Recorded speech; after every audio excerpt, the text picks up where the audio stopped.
all they did is bring scrutiny into their careers that couldn't bear scrutiny. And so that's kind of ironic, and it's good news. It's a good point. I hadn't considered that. Marilyn Mosby, she too facing charges out there for mismanaging state funds, for getting a home loan during COVID that really was just meant to get her a better mortgage rate, if memory serves. It wasn't for COVID.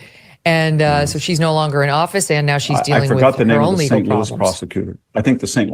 Louis prosecutor that went after the couple that was armed, she's facing problems as well. I think she's stepped down.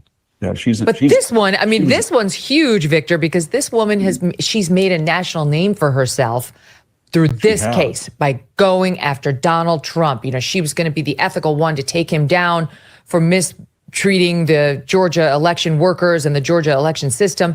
And now we find out, according to, again, I'm reading from the Atlanta Journal-Constitution, which is reporting on the motion that she filed, that the lawyer filed, saying, so keep in mind, she's the DA. All right. This is Fani Willis is the DA. She authorizes the compensation of a special prosecutor she's bringing on, like Nathan Wade, and that he's been paid so far almost $654,000 in legal fees.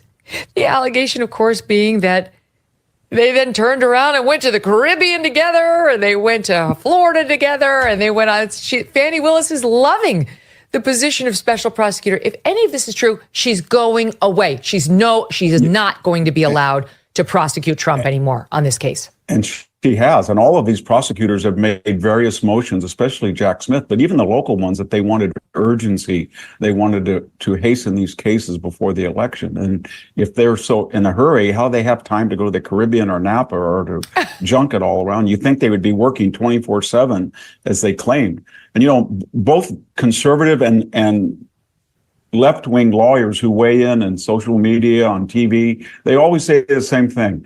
Well, we don't, brag is a joke, and Lita James, but Fani Willis has got the goods on Trump. This phone call is a lot of criminal exposure. And if this thing blows up, and I think it has a good chance of, I think it will have consequences with all of.